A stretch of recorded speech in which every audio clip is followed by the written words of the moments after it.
Partir não, né? Dar continuidade. Sem dúvida, por isso era, de certa forma, marginalizado naquela sociedade. Então pede um filho ao Senhor, como que fazendo uma barganha com ele. Se o Senhor me der, eu também te dou.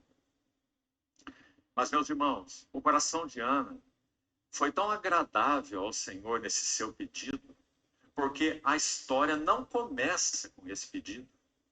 Começa com Ana subindo com seu esposo de ano em ano para adorar naquele lugar.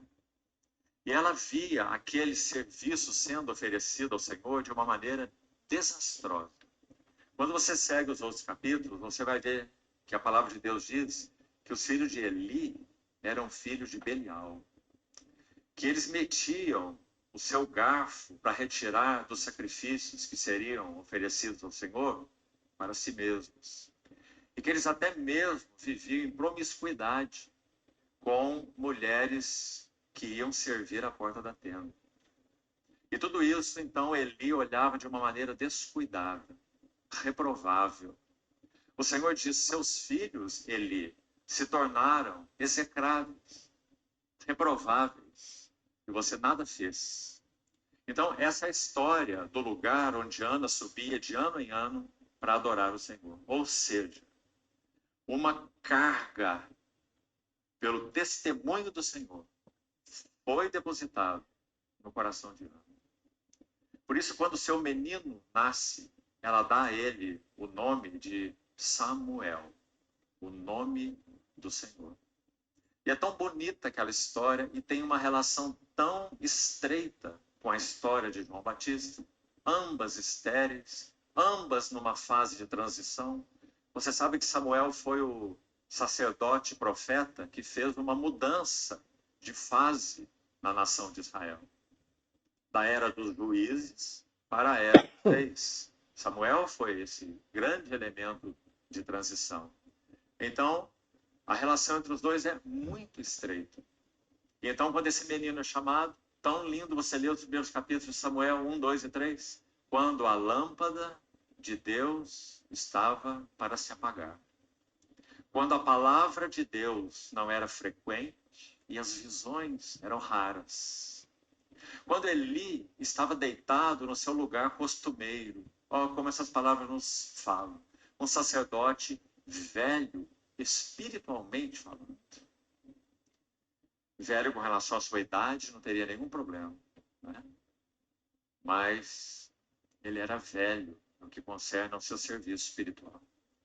Então ele ia para o seu lugar acostumado, e Samuel no templo do Senhor.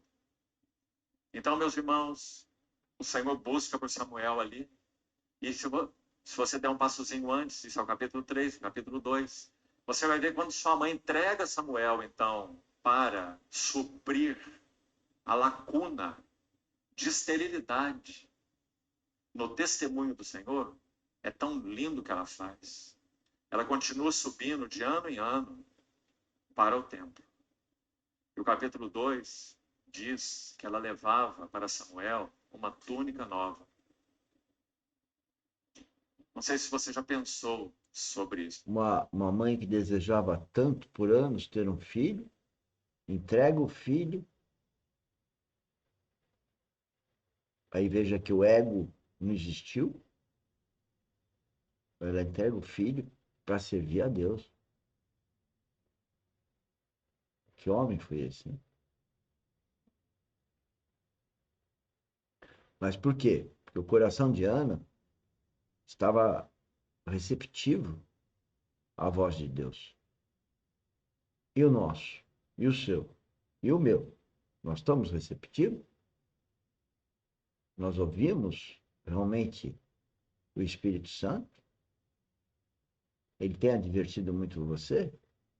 Para mim, é puxão orelha e puxão orelha. Todo dia ele me adverte. E você suporta?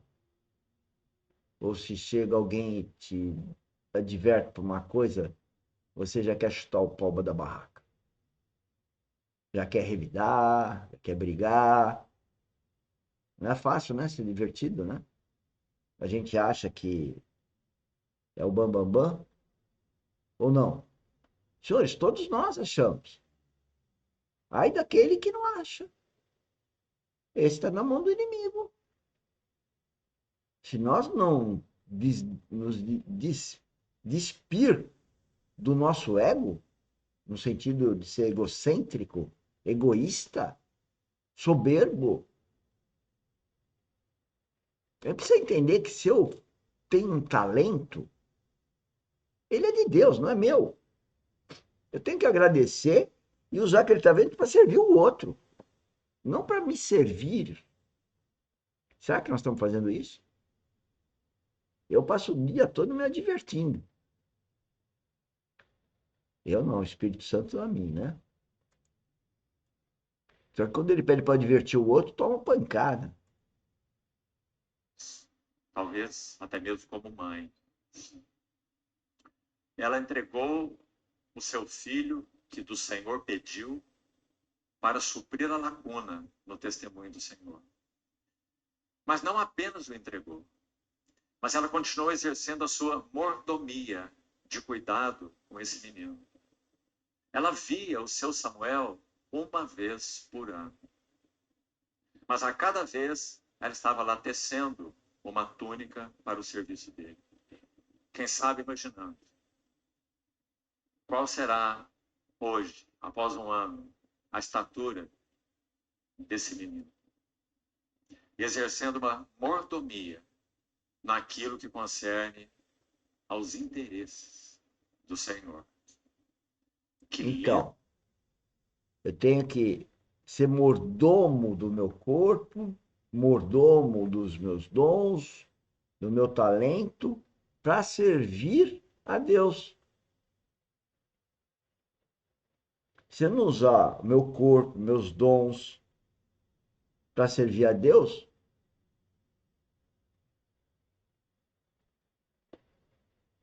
eu não vou ganhar galardões, recompensas por ter servido direito. Eu, como quero servir direito, me preocupo, passo o tempo todo vendo os meus erros e mudando as coisas. As pessoas que me cercam, elas não entendem porque muda toda hora. Muda toda hora porque o Espírito Santo está querendo que haja uma transformação da minha mente e da mente das pessoas que trabalham comigo, por sinal, esse é o objetivo da nossa mentoria de amanhã. Tá, a Dynamis é uma empresa que sempre teve em transformação e vai continuar. Eu sempre tive em transformação e vai continuar. Não é a idade física que está em jogo, é o amadurecimento espiritual. Vai continuar. Para ser imagem e semelhança de Cristo, nós nunca vamos atender ser igual a Cristo nem na eternidade. Tá dito na palavra, ele é insondável.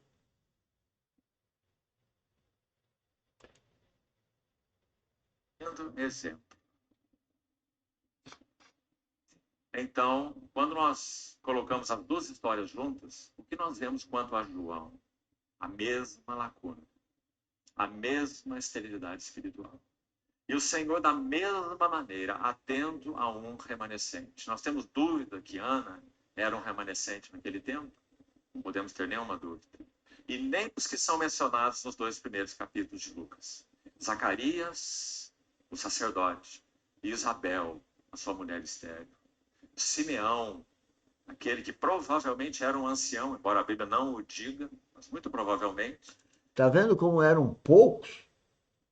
Aí quando eu tenho um insight talvez seja até o Espírito Santo, não sei, não posso afirmar. Mas quando eu falo que 5% das pessoas que estão na face da Terra, quer dizer, aquele grupo que você vai, você conta. A hora que você chegar no 20º, um é filho de Deus. Estatisticamente falando, né?